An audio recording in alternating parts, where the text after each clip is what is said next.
Takže ja vás zdravím pri tomto videonávode na to, ako sa prihlásiť na našu zimnú Milsim akciu Winterops.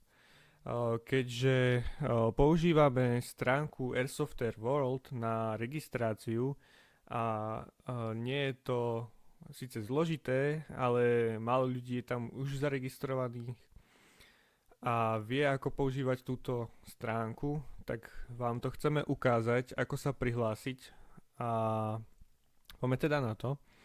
Nájdete si vlastne náš event a buď na Facebooku, alebo budú linky, alebo aj už sú linky na Instagrame, kde si nájdete teda link, stlačíte ho, ukážem vám túto stránku Airsoftware World, kde vlastne už priamo tu vidíte, že viete získať tiket.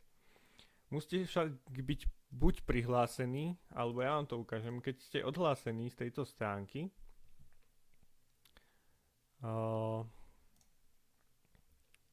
tak dostanete sa na náš event a štiknete na to, tak chce od vás, aby ste sa prihlásili. Takže ak ste na tejto stránke už registrovaní, tak sa len prihlásite. Ak nie ste registrovaní, tak sa zaregistrujete a následne potom sa prihlásite.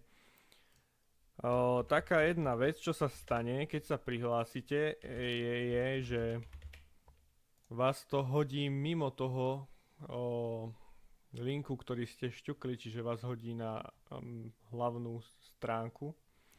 A buď si zidete túto kúsok a je tu naša akcia, alebo si druhýkrát šťuknete na tento link na našom evente.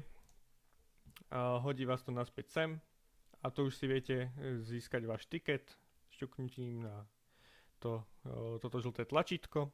Tu si dáte len hráč a zajtra vlastne sa spúšťa prihlasovanie.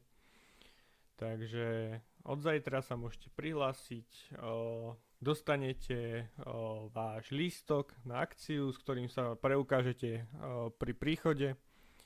A to by bolo vlastne všetko z tejto videoukážky, ako sa zaregistrovať. Ak by boli ešte nejaké otázky, napíšte nám buď na náš e-mail, alebo na naše sociálne siete, Instagram, Facebook. A dúfam, že vám toto video pomohlo. Vidíme sa na akcii.